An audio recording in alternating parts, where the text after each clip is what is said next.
Good morning students, कैसे आप सब लोग। मैं नरेंद्र खंगार स्वागत करता हूं आप सबका। बेटा लास्ट वीडियो में हमने नोमेनक्लेचर तक पढ़ा था, अब हम उसके आगे पढ़ने वाले हैं। तो आज का हमारा पहला टॉपिक होगा हेलो एल्केन में कार्बन हेलोजन बंध की प्रकृति। क्या होने वाला हमारा topic? Halo alkane, halo alkane में कार्बन हेलोजन बंध की प्रकृति।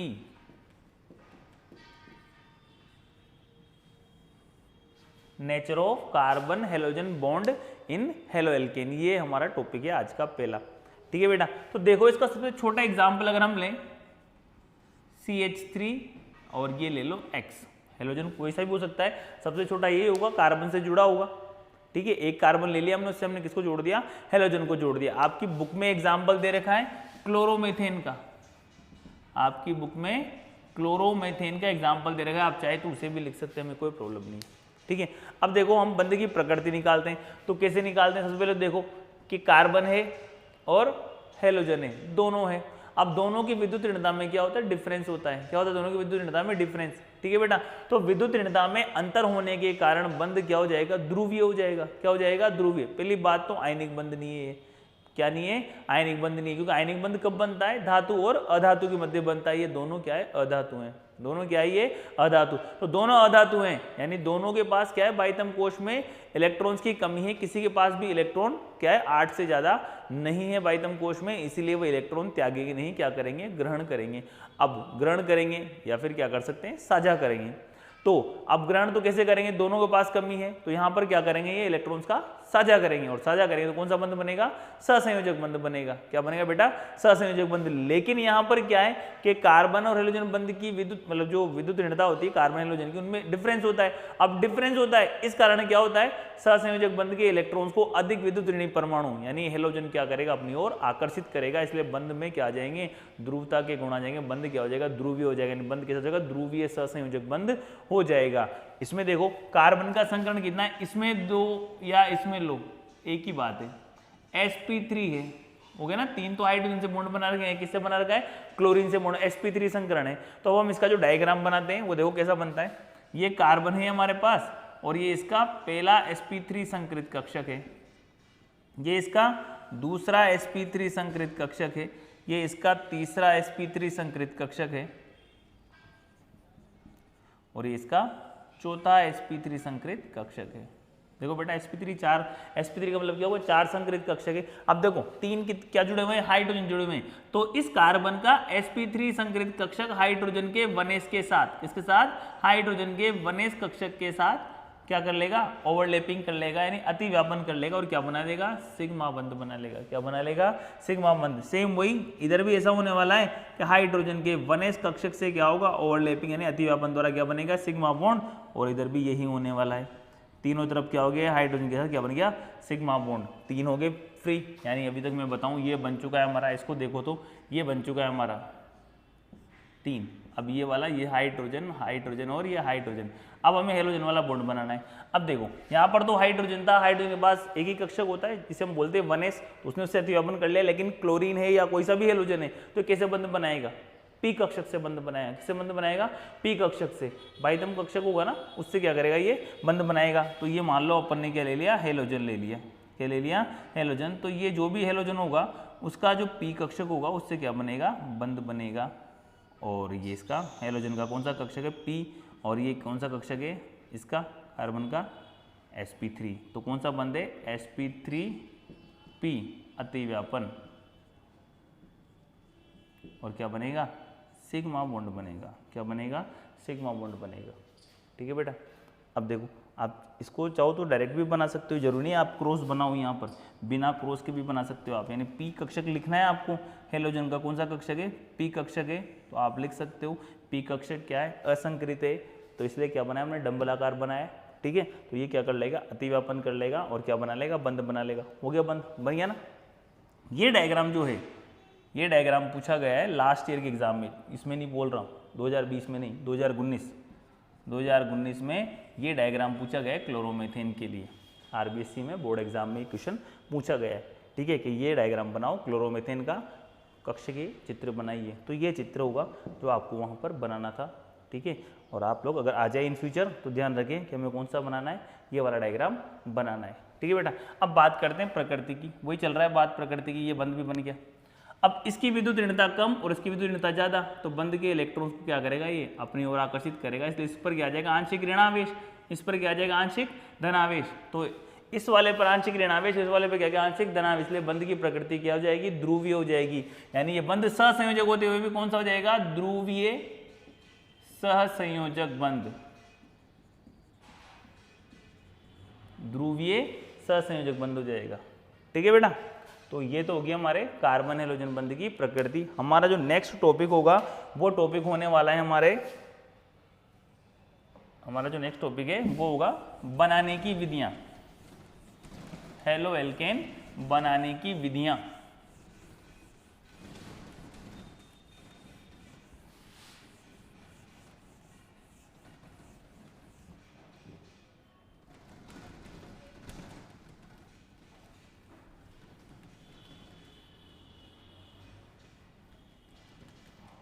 ठीक है बेटा। नेक्स्ट टॉपिक हेलो एल्केन बनाने की विधियां।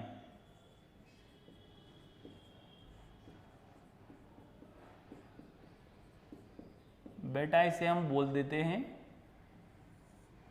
विरचन की विधियां। विरचन का मतलब preparation, methods of preparation English में बोलते हैं, हिंदी में विरचन भी बोल देते हैं, बनाने की विधियां भी बोल देते हैं, ठीक है। अब हम क्या करने वाले हैं, हेलो एल्केन बनाने की विधियां लिखने वाले हैं। इनमें से सबसे पहला जो है हमारा वो होगा हमारा एल्केन से। क्या होगा, एल्केन से, ठीक है बेटा। अब इस विधि में हम क्या करेंगे, एल्केन से क्या बनाएंगे, हेलो एल्केन बनाएंगे। तो इसमें हमें करना क्या है, एल्केन की अभिक्रिया हेलोजन से करानी है सूर्य के प्रकाश की उपस्थिति में। तो हमें क्या प्राप्त होने वाला है, हेलो एल्केन। देखो मैं कराता हूं, फॉर एग्जाम्पल ये हमारा एल्केन है, ठीक है। क्या है हमारा एल्केन, हाइड्रोजन को खोल के इसलिए लिखा है कि रिप्लेस करने वाले इसको, ये हमारा हेलोजन।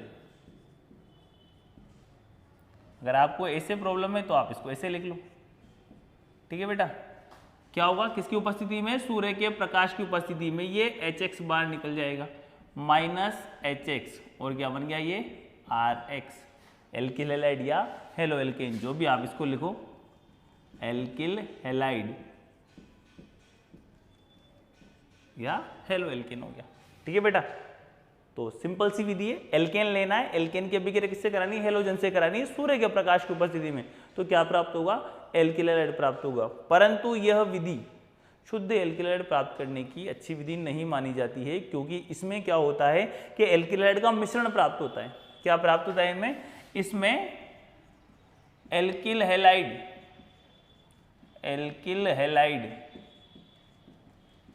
का मिश्रण प्राप्त होता है। क्या प्राप्त होता है, एल्किल हैलाइड का। अब हमारे पास इतना टाइम थोड़ी हम एल्किल हैलाइड को सेपरेट करते रहेंगे, तो ये विधि हमारे लिए जनरली उपयोगी नहीं है, ठीक है। इसलिए कहाँ उपयोगी है, अतः औद्योगिक रूप से उपयोगी है। यानी ये विधि क्या है, औद्योगिक रूप से उपयोगी। मैं एग्जाम्पल बताता हूँ आपको कैसे, देखो मिश्रण कैसे प्राप्त होगा। फॉर एग्जाम्पल अपन ने ले लिया मेथेन ले लिया, मेथेन की अभिक्रिया हमने करा दी किससे, क्लोरीन से करा दी। Cl2 लिख दो या फिर ऐसे लिख दो, जैसे आपको उचित लगे वैसे लिख सकते हो आप। अब हमें क्या करनी है, अभिक्रिया किसकी उपस्थिति में करानी, प्रकाश की उपस्थिति में। तो मैंने आपको बताया था एक तो हाइड्रोजन ये और एक क्लोरीन ये, माइनस HCl बार निकल जाएगा और क्या बन जाएगा, CH3Cl, क्लोरोमेथेन बन गया। या तुम लिख सकते हो मेथिल क्लोराइड लिख सकते हो, ये क्लोरोमेथेन। अब देखें अभिक्रिया यहां नहीं रुकेगी, अभिक्रिया यहां नहीं रुकेगी, अभिक्रिया आगे चलती रहेगी।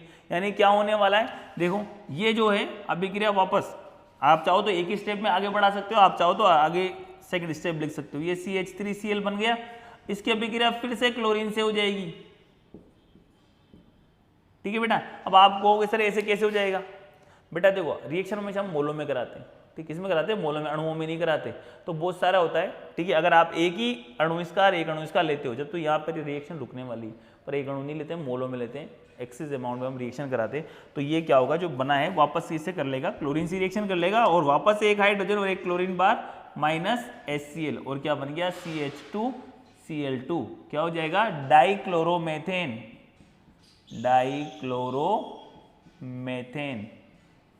ठीक बेटा, अभी क्रिया रुकेगी नहीं, अभी यहाँ पर क्या होगा वापस से ये CH2Cl2 वापस से किससे कर लेगा, क्लोरीन से रिएक्शन, वही सूर्य के प्रकाश की उपस्थिति में चल रही माइनस HCl, यानी वापस से एक H और एक Cl बाहर निकल गया तो क्या हो गया CHCl3 ट्राइक्लोरोमेथेन या क्लोरोफॉर्म तुम उसको बोल सकते हो, ट्राइक्लोरोमेथेन या फिर क्या बोलते हैं इसे क्लोरोफॉर्म। आगे क्या होगा ये देखो, आगे अगर लिखना चाहो तो ये CHCl3 वापस किसी रिएक्शन कर लेगा क्लोरीन से, किसकी उपस्थिति में, सूर्य के प्रकाश की उपस्थिति में HCl और क्या बन जाएगा CCl4 टेट्राक्लोरोमेथेन, टेट्राक्लोरोमेथेन या कार्बन टेट्राक्लोराइड आप इसको बोल सकते हो। समझ गए ना, पहली विधि थी एल्केन से करना क्या है, हमें एल्केन की अभिक्रिया हेलोजन से करानी, सूर्य के प्रकाश की उपस्थिति में क्या होगा हमारे पास HX यानी हेलोजन अम्ल बाहर निकल जाएगा और एल्किल हैलाइड प्राप्त होगा या फिर हेलो एल्केन प्राप्त होगा। रिएक्शन आपके सामने मेथेन का लिखा हुआ है, आपकी बुक में ये एग्जाम्पल दिया हुआ है, आपके बुक में क्या दिया हुआ है, ये एग्जाम्पल दिया हुआ है। यानी इसमें क्या हो रहा है, मेथेन की अभिक्रिया क्लोरीन से कराएं सूर्य के प्रकाश की उपस्थिति में, अभिक्रिया तब तक चलेगी जब तक सारे हाइड्रोजन प्रतिस्थापित नहीं हो जाते। तो देखो जब अभिक्रिया कंप्लीट होगी तो हमारे पास क्या मिलेगा, ये भी मिल रहा है, ये भी मिल रहा है, ये भी मिल रहा है और ये भी मिल रहा है, यानी 4 उत्पादों का मिश्रण प्राप्त हो रहा है। अब हमें तो साहब यही चाहिए या फिर हमें यही चाहिए, लेकिन बाकी 3-4 का भी हमें क्या प्राप्त होगा, उसका हमें मिश्रण प्राप्त होगा। इसीलिए सामान्य रूप से उपयोगी नहीं है, औद्योगिक रूप से उपयोगी, कि वहां पर इनको सेपरेट करना इतना अनिवार्य नहीं होता है। ठीक है बेटा, तो ये हमारी क्या थी, पहली विधि थी। अब हम बात करेंगे दूसरी विधि की।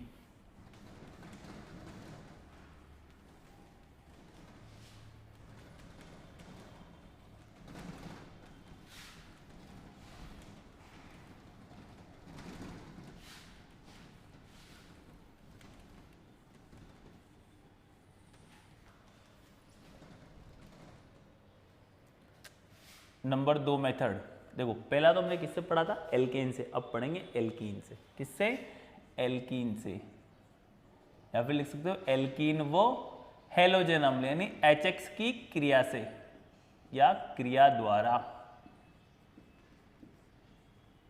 ठीक है बेटा, करना क्या है, एल्कीन लेना है, हेलोजन अम्ल लेना है यानी HX लेना है, उसकी अभिक्रिया किससे करानी, आपस में करानी, दोनों की रिएक्शन।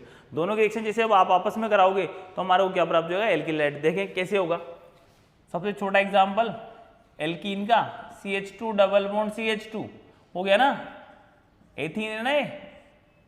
ठीक है बेटा, इसकी रिएक्शन किससे करानी, हम HX ही ले लेते हैं, आप HX की फॉर्म में कुछ भी ले सकते हो यहाँ पर, X की फॉर्म में। ठीक है, क्लोरीन ले लो, ब्रोमीन ले लो, जो भी आपको लेना है।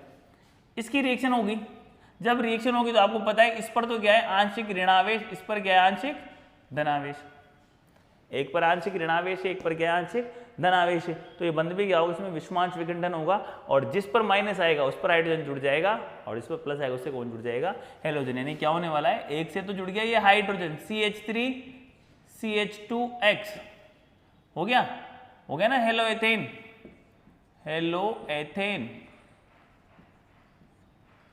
फिर एथिल हैलाइड लिख सकते हो आप। समझ गए, हो गया। तो कोई सी भी एल्कीन ले लो, ऐसी रिएक्शन होने वाली। ठीक है, बट ये तो क्या है, सममित एल्कीन थी।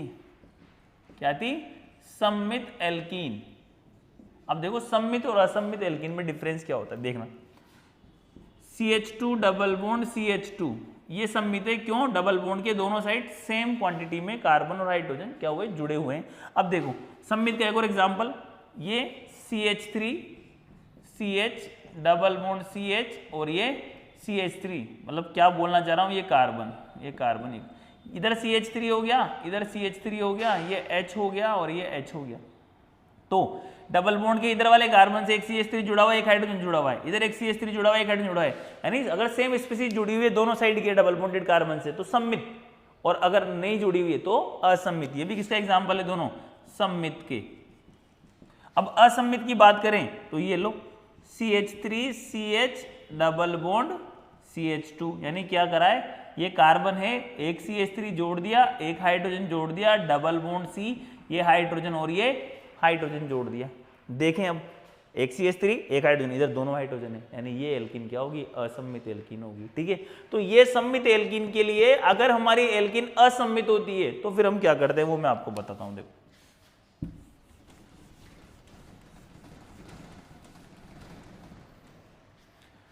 अगर एल्कीन असम्मित हो तो फिर हम क्या करेंगे, मार्कोनिकॉफ नियम का उपयोग करेंगे। किसका उपयोग करेंगे, मार्कोनिकॉफ नियम का उपयोग करेंगे। मैं आपको लिख देता हूं, ये मार्कोनिकॉफ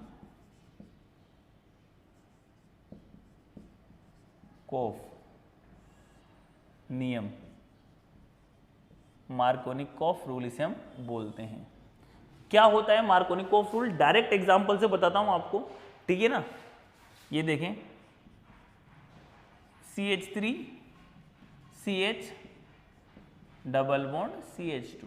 अब इस पे हमें रिएक्शन करानी है HX की, किसकी करानी है, HX की। ठीक है बेटा, अब देखें आप क्या बोलता है मार्कोनिकॉफ रूल, अगर असम्मित एल्कीन पर हेलोजन अम्ल का योग होता है, ये क्या है, हेलोजन अम्ल है, हेलोजन अम्ल, क्या ये हेलोजन अम्ल, क्या बोलता है, अगर असम्मित एल्कीन पर हेलोजन अम्ल का योग होता है तो, अब हेलोजन अम्ल की जगह आप क्या ले सकते हो, यहां पर इसको बोल सकते हो ध्रुवीय अणु है ना, ये ध्रुवीय अणु। तो बेटा हमें मार्कोनिकॉफ नियम की डेफिनेशन को वाइड करना है अगर, तो हम कैसे लिखेंगे, जब असम्मित एल्कीन पर किसी ध्रुवीय अणु का योग होता है, ध्रुवीय ही ना, देखो ये H और ये X, ये इलेक्ट्रॉन को अपनी ओर खींचेगा तो इस पर क्या आ जाएगा ऋणावेश, इस पर क्या आ जाएगा धनावेश, तो ध्रुवीय अणु हो गया ना। तो जब भी असम्मित एल्कीन पर ध्रुवीय अणु का योग होता है तो ध्रुवीय अणु का धनात्मक भाग उस द्विबंधित कार्बन से जुड़ेगा जिस पर हाइड्रोजन परमाणु की संख्या क्या होगी, ज्यादा होगी। यानी धनात्मक भाग कौन है, ये हाइड्रोजन, देखो ये डबल बॉन्डेड कार्बन, ये डबल, इसको नहीं काउंट करेंगे, जो द्विबंध से जुड़ा होगा उसकी बात करेंगे। तो किसके पास हाइड्रोजन ज्यादा है, इसके पास ज्यादा है ना, यानी हाइड्रोजन किससे जुड़ेगा, इससे जुड़ेगा। क्या बनने वाला है इसमें, CH3 CH और इससे कौन जुड़ गया, हेलोजन, और ये क्या हो गया, CH3 हो गया। समझ गए बात को, क्या बोला मार्कोनिकॉफ ने, जब भी किसी असम्मित एल्कीन पर ध्रुवीय अणु का योग होगा तो ध्रुवीय अणु का धनात्मक भाग उस द्विबंधित कार्बन से जुड़ेगा जिसके पास हाइड्रोजन की संख्या क्या होगी, ज्यादा होगी। समझ गए बात को, क्या था नियम, जब किसी असम्मित एल्कीन पर ध्रुवीय अणु का योग होता है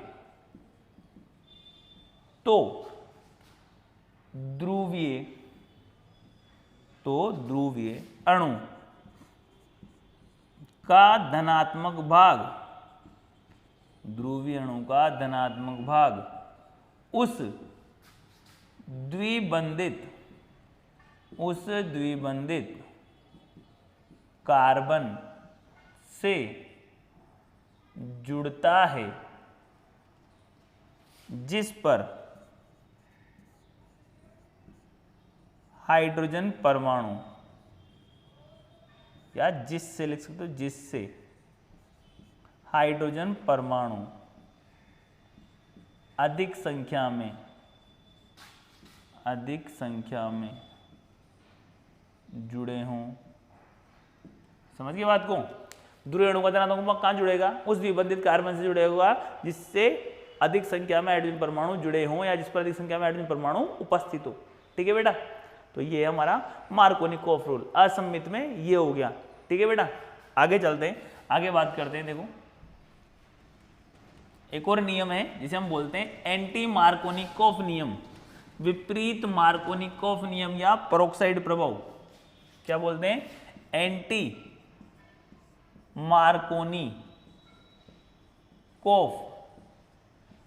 मार्कोनिकॉफ नियम, इसका दूसरा नाम है पेरोक्साइड प्रभाव। ठीक है, क्या नाम है, पेरोक्साइड प्रभाव है। आगे बात करते हैं पेरोक्साइड प्रभाव, इसका नाम खराश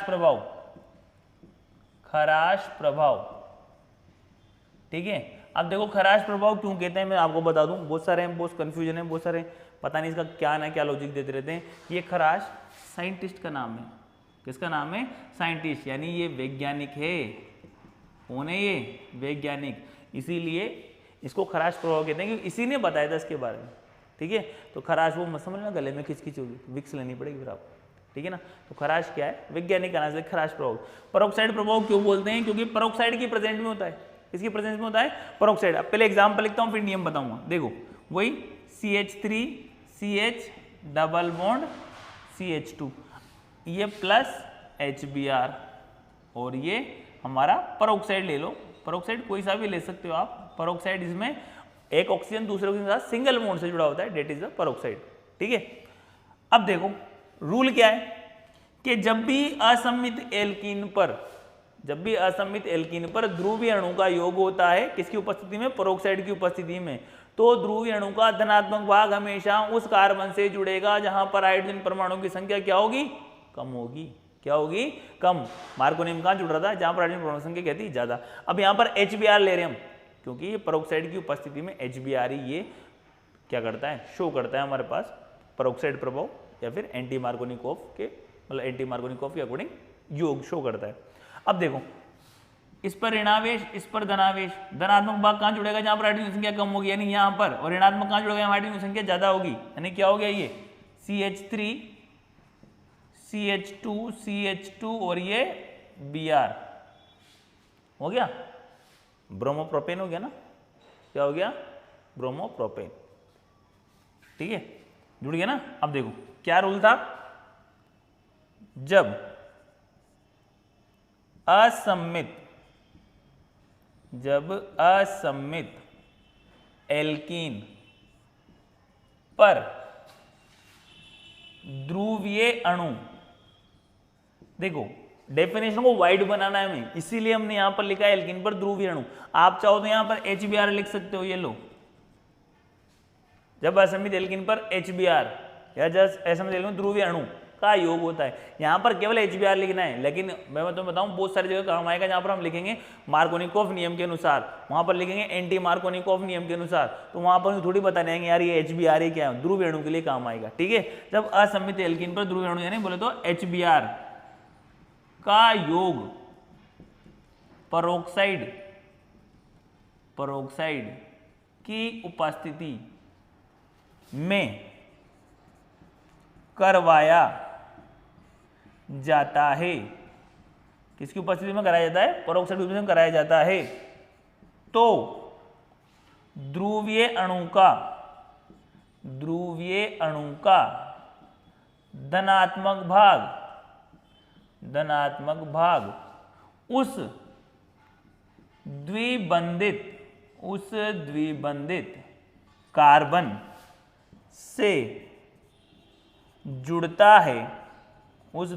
कार्बन से जुड़ता है, जिससे कम संख्या में हाइड्रोजन परमाणु जुड़े हों। समझ गए बात को? होगी ना बात? देखो असम्मित HBr ध्रुवीय अणु है परोक्साइड की उपस्थिति में, ये परोक्साइड इंपॉर्टेंट है। परोक्साइड नहीं होगा तो मार्को नहीं चलेगा, परोक्साइड होगा तो एंटी मार्को नहीं चलेगा ध्रुवीय अणु पर। लेकिन HBr यहां पर हैलोजन अम्लों में केवल HBr पर चलता है परोक्साइड इफेक्ट। ठीक है, तो ये इस पर चलेगा। चलते हैं, क्या होगा देखो, हाइड्रोजन धनात्मक भाग कहां जुड़ेगा?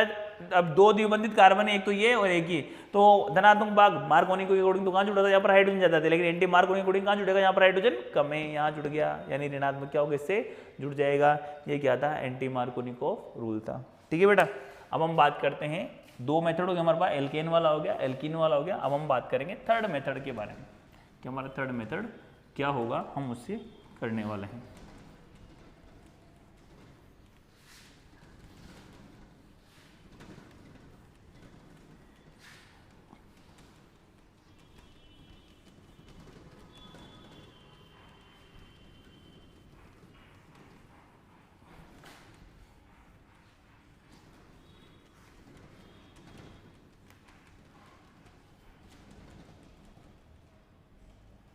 नंबर थर्ड मेथड एल्कोहल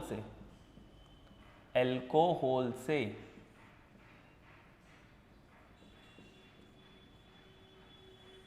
देखो ये जो एल्कोहल वाला मेथड है इसके सब मेथड है, मतलब एल्कोहल की रिएक्शन किस किस से करा सकते हैं।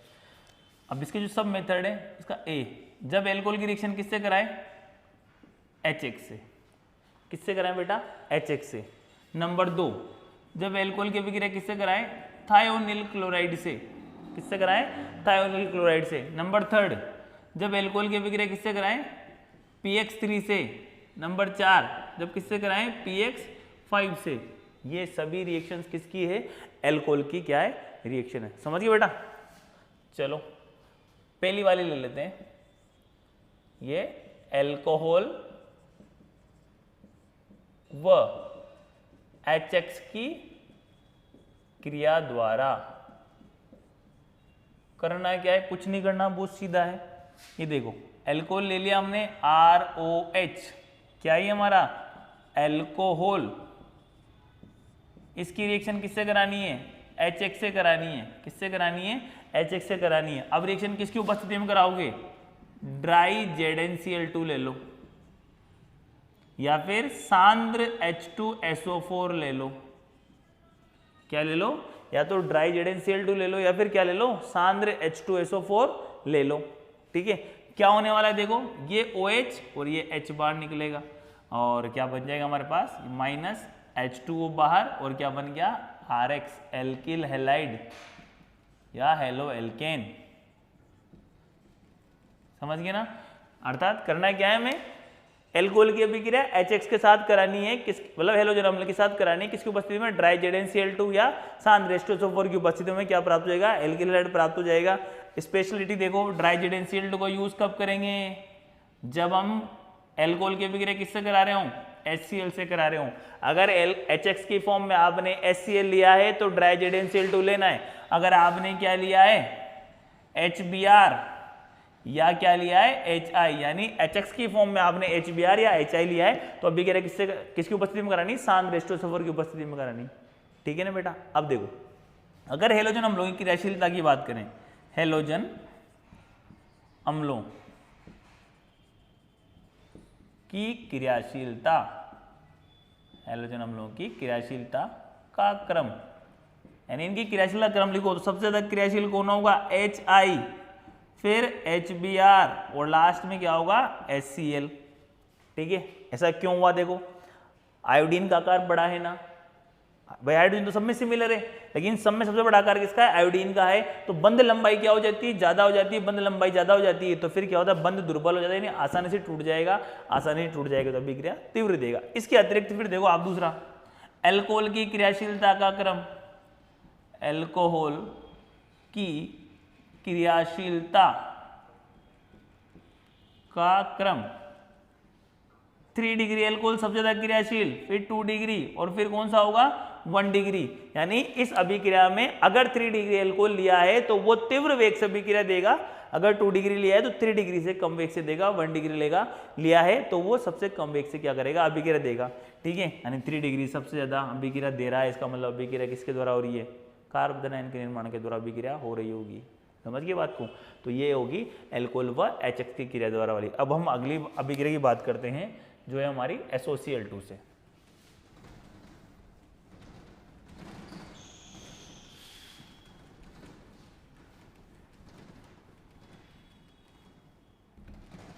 नंबर 2, SOCl2 से एल्कोहल की अभिक्रिया किससे करानी है, SOCl2 से। इस अभिक्रिया का नाम है डार्जेन अभिक्रिया, इंपॉर्टेंट अभिक्रिया है, पूछी गई है माध्यमिक शिक्षा बोर्ड में। ठीक है, क्या करना है, कुछ नहीं करना, एल्कोहल की अभिक्रिया SOCl2 के साथ करानी है पिरिडीन की उपस्थिति में। देखें ये एल्कोहल, मैं एल्कोहल को खोल कर लिख देता हूं आपके सामने, लिख दिया एल्कोहल को, ये है हमारा एल्कोहल। इसकी अभिक्रिया किससे करानी, थायोनिल क्लोराइड से। इसको क्या बोलते हैं हम, थायोनिल क्लोराइड। ये S डबल बॉन्ड O, ये Cl और ये Cl, क्या नाम है बेटा इसका, थायोनिल क्लोराइड। थायोनिल क्लोराइड क्या होने वाला है, ये बॉन्ड यहां से टूटेगा, ये बॉन्ड यहां से टूटेगा।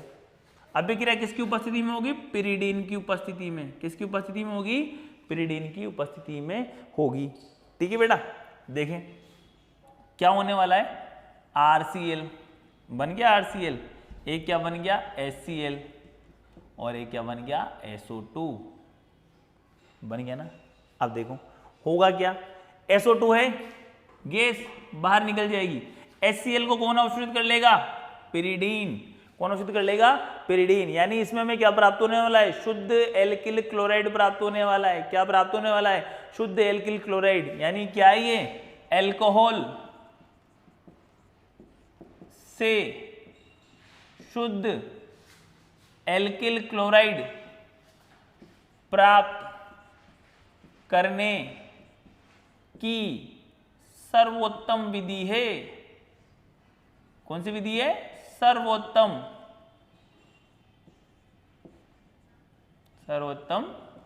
विधि है।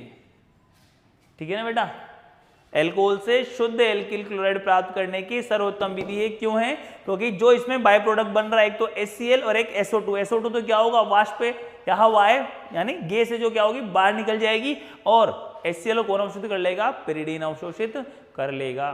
समझ गए बात को। ठीक है बेटा, आगे बात करते हैं। चलो देखो, अगर पिरिडीन आपको पता नहीं है तो पिरिडीन ये होता है,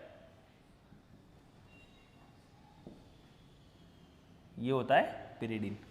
ठीक है बेटा, तो ये क्या है, इंपॉर्टेंट है। दूसरी बात, इस अभिक्रिया के द्वारा ये एल्किल क्लोराइड तो बना लिया ना, लेकिन या फिर इस अभिक्रिया के द्वारा हम क्या नहीं बना सकते, एल्किल ब्रोमाइड नहीं बना सकते, एल्किल आयोडाइड नहीं बना सकते। इस अभिक्रिया के द्वारा हम इसको नहीं बना सकते, क्योंकि ये क्या है, थायोनिल क्लोराइड। क्यों नहीं बना सकते, क्योंकि थायोनिल ब्रोमाइड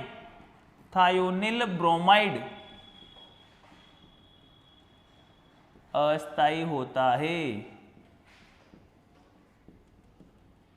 भाई जब यही अस्थायी होगा तो अभिक्रिया कैसे होगी, यहां पर थायोनिल क्लोराइड से कराएगी, क्योंकि पर्याप्त स्थायी है, अभिक्रिया करेगी अपने एल क्लोराइड, लेकिन एल्किल ब्रोमाइड नहीं बन सकता, क्योंकि एल्किल ब्रोमाइड बनाने के लिए हमें अभिक्रिया किससे करानी पड़ेगी, थायोनिल ब्रोमाइड से करानी पड़ेगी, और थायोनिल ब्रोमाइड तो क्या होता है, अस्थायी होता है, यानी इसका काम खत्म हो गया। दूसरी बात करते हैं, ये तो अज्ञात है बेचारा।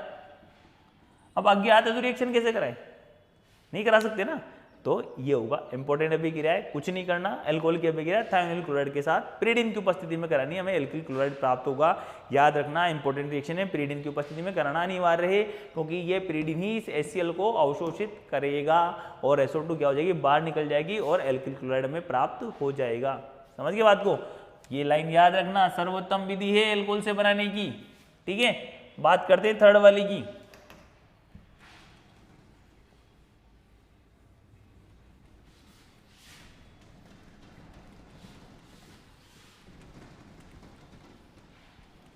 देखो मैं आपको बता दूं, इसके अलावा ये तीनों है ना RBSc में पूछी जा चुकी है, मैं आपको बता दूं साफ साफ, ये दोनों जब भी पूछी जाती है एक साथ, कब पूछी जाएगी, एक साथ पूछी जाएगी, क्योंकि कंफ्यूज करने के लिए पूछी जाती है। किसके लिए पूछी जाती है, कंफ्यूज करने के लिए। देखो करना क्या है, कैसे आपको कंफ्यूज किया जाएगा, नंबर C की बात करते हैं, तो ये चालू कर देते हैं किसके साथ, PX3 के साथ। एल्कोहल की रिएक्शन किसके साथ करनी है, PX3 के साथ। अभिक्रिया का इंपॉर्टेंट पॉइंट, 3 एल्कोहल के अणु काम आएंगे,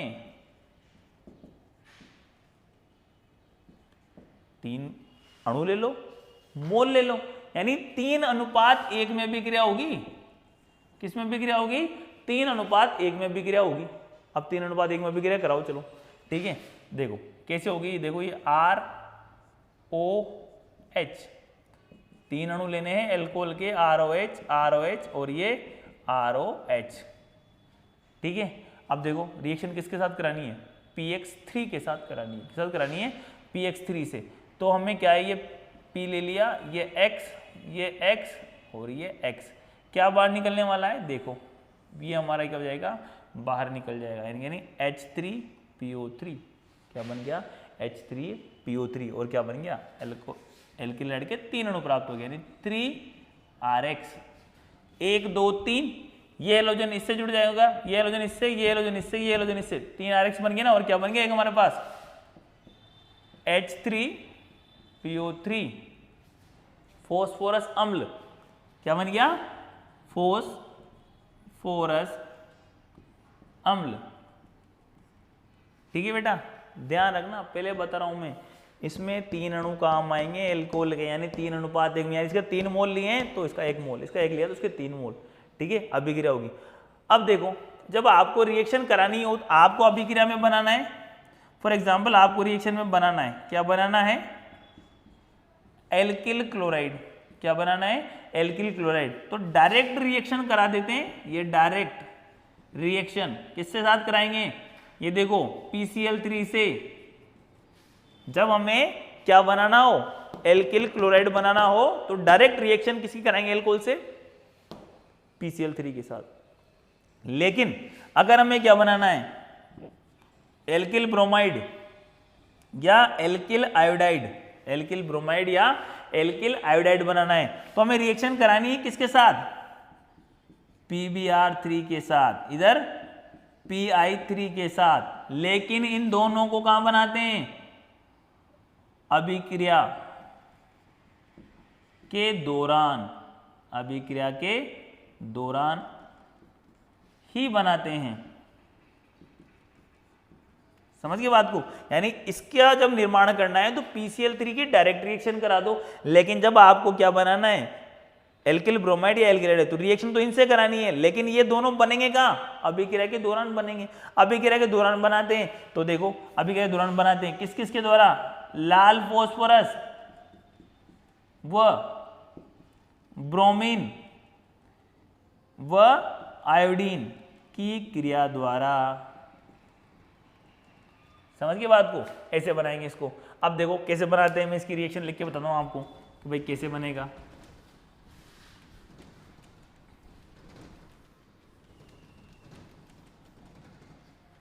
ये देखो 3 एल्कोहल के अणु ले लिया आपने। अब रिएक्शन मतलब एल्किल ब्रोमाइड बनाना है आपको, तो ये phosphorus, red phosphorus plus 3/2 Br2, इन दोनों की अभिक्रिया द्वारा ही हमें क्या बनाना है? अभिक्रिया के दौरान PbR3 बनाना है। ठीक है, इससे करा दो। दूसरी कंडीशन में ये P + 3/2 I2 ले लो और ये क्या हो गया? Pi3। तो इधर से तो क्या बन जाएगा? 3 एल्किल ब्रोमाइड, इधर क्या बन जाएगा? 3 एल्किल आयोडाइड। इस प्रकार हमें क्या करना है? ये रिएक्शन करानी है। समझ गए बात को? अब हम बात करते हैं लास्ट वाली PX5 वाली की।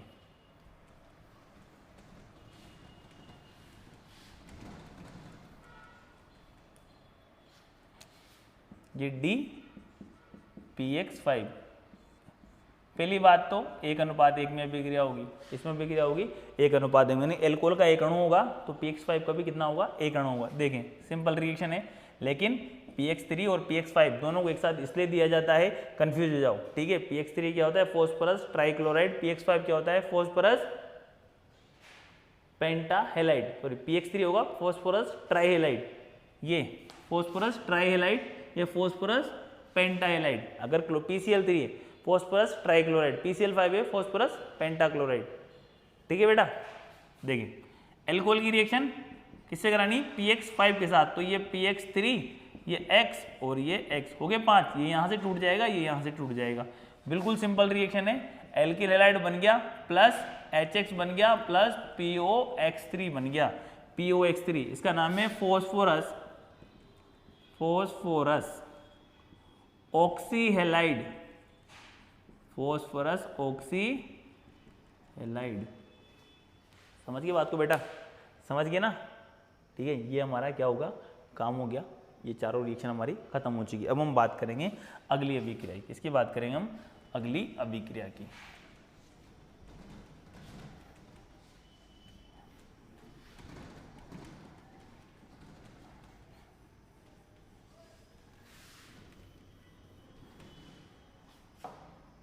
अगली अभिक्रिया हमारी है नंबर 4, हैलोजन विनिमय द्वारा।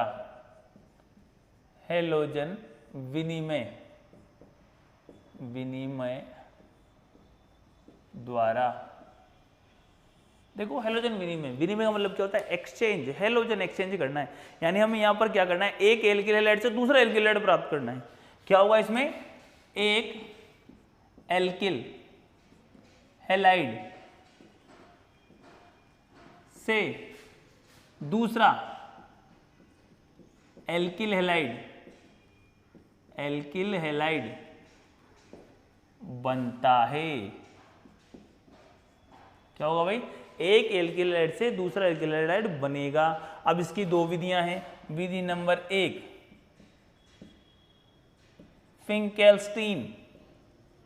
फिंकेल्स्टीन अभिक्रिया। नंबर 2 स्वार्ट अभिक्रिया। ठीक है बेटा, एक तो फिंकेल्स्टीन अभिक्रिया, एक स्वार्ट अभिक्रिया, दोनों में हेलोजन विधि में होने वाला है। हम पहली वाले की बात कर रहे हैं, फिंकेल्स्टीन अभिक्रिया की। इसमें हम क्या करते हैं, चलो इसको मिटा देता हूं, इधर वाले को डायरेक्ट इधर लिखते हैं। ठीक है, सबसे इंपॉर्टेंट बात, एल्किल आयोडाइड बनेगा। क्या बनेगा, एल्किल आयोडाइड बनेगा। दूसरी इंपॉर्टेंट बात, एसीटोन की उपस्थिति में अभिक्रिया होगी। सबसे पहली बात तो क्या है, एल्किल आयोडाइड बनेगा। दूसरी बात क्या है, एसीटोन की उपस्थिति में अभिक्रिया होगी। अब देखो क्या होने वाला है, एल्किल क्लोराइड ले लो। एल्किल क्लोराइड की अभिक्रिया किससे करानी है, सोडियम आयोडाइड से। एल्किल क्लोराइड की अभिक्रिया किससे करानी है, सोडियम आयोडाइड से। किसकी उपस्थिति में, एसीटोन की उपस्थिति में। क्या होने वाला है, हेलोजन विधि में ये वाला हेलोजन इसके पास चल जाएगा, ये वाला जो हेलोजन इसके पास आ जाएगा। यानी क्या हो जाएगा, ये Ri बन गया एल्किल आयोडाइड प्लस NaCl, ये हो गया एल्किल आयोडाइड। ठीक है बेटा, क्या हो गया, एल्किल आयोडाइड हो गया। क्या करा अपन ने, एल्किल क्लोराइड की अभिक्रिया सोडियम आयोडाइड के साथ एसीटोन की उपस्थिति में कराई है, तो मैं एल्किल आयोडाइड बन गया और NaCl प्राप्त हो गया। ऐसे आप क्या कर सकते हो, एल्किल ब्रोमाइड ले सकते हो। एल्किल ब्रोमाइड की अभिक्रिया भी सोडियम आयोडाइड के साथ एसीटोन की उपस्थिति में कराएंगे। तो वही ये वाला इधर और ये वाला इधर, तो वापस से क्या हो गया, एल्किल आयोडाइड प्लस क्या बन गया, NaBr। तो ये फिंकेल्स्टीन अभिक्रिया मैं पहले बता रहा हूं, ये भी सुपर इंपॉर्टेंट है, RBSC में पूछी गई है जाने कितनी बार, और पता नहीं कितनी बार और पूछी जाएगी। फिंकेल्स्टीन और स्वार्ट दोनों अभिक्रियाएं, दोनों हेलोजन विधि में वाली है। ठीक है ना, क्या करेंगे हम इसके अंदर, एल्किल आयोडाइड बनेगा, एसीटोन की उपस्थिति में अभिक्रिया होगी। यानी क्या करना है, हमें कुछ नहीं करना, अभिक्रिया में अगर आपको लिखना है तो क्या करना है, ये एल्किल क्लोराइड या एल्किल ब्रोमाइड की अभिक्रिया एसीटोन की उपस्थिति में, एसीटोन की उपस्थिति में सोडियम आयोडाइड के साथ कराने पर एल्किल आयोडाइड बनता है। क्या बनता है, एल्किल आयोडाइड बनता है। समझ गए बात को, बस सीधी अभिक्रिया है। अब बात करेंगे हम नेक्स्ट अभिक्रिया की। नेक्स्ट अभिक्रिया हमारी कौन सी है, स्वार्ट अभिक्रिया।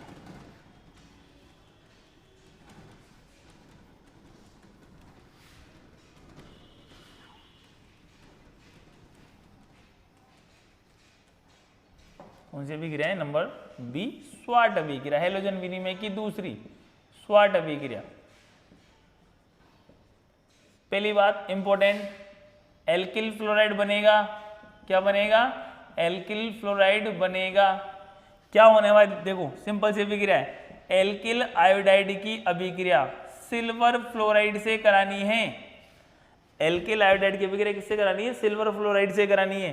तो एक्सचेंज क्या हो जाएगा, एक्सचेंज। तो ये RF alkyl fluoride, alkyl fluoride बन गया बेटा, प्लस अब Ag के साथ कौन हो गया, AgI प्लस AgI। समझ गए बात को, करना क्या है हमें, एल्किल आयोडाइड की अभिक्रिया सिल्वर फ्लोराइड से करानी है। इन दोनों की अभिक्रिया आपस में कराओगे तो इस वाला हेलोजन इसके पास, इसका वाला हेलोजन इसके पास चला जाएगा, हमें क्या प्राप्त होगा, एल्किल फ्लोराइड प्राप्त होगा। समझ गए, यानी एल्किल फ्लोराइड बनाने की विशिष्ट विधि है। ठीक है ना बेटा, ये स्वार्ट अभिक्रिया आपकी खत्म हो चुकी है।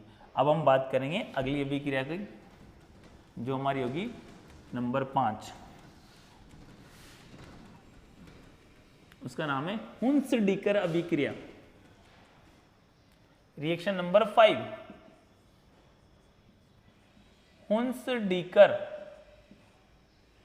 हुन्स-डीकर अभिक्रिया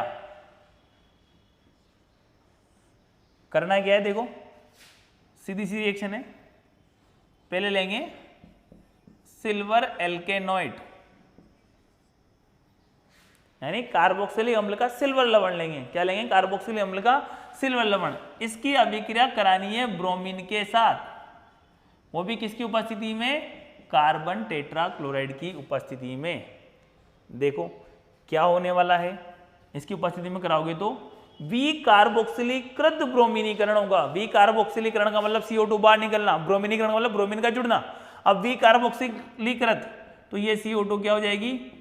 बाहर, ठीक है, ये AgBr बाहर और ये ब्रोमीन किससे जुड़ जाएगा? डायरेक्ट इससे, यानी विकार्बोक्सिलीकृत CO2 बाहर निकला, ब्रोमीन और ब्रोमीन का जुड़ना क्या हो जाएगा? देखो ये तो RBr एल्किल ब्रोमाइड, क्या बन गया बेटा? एल्किल ब्रोमाइड प्लस AgBr और ये CO2, CO2 तो क्या हो जाएगी? बाहर निकल जाएगी, ठीक है ना। क्या क्या ये क्या है? सिल्वर एल्केनोइड, सिल्वर एल्केनोएट, या तुम लिख सकते हो सिल्वर कार्बोक्सिलेट, सिल्वर कार्बोक्सिलेट, जो आपकी इच्छा हो वो लिख सकते हो। आप ये भी लिख सकते हो अम्ल का सिल्वर लवण, ठीक है बेटा।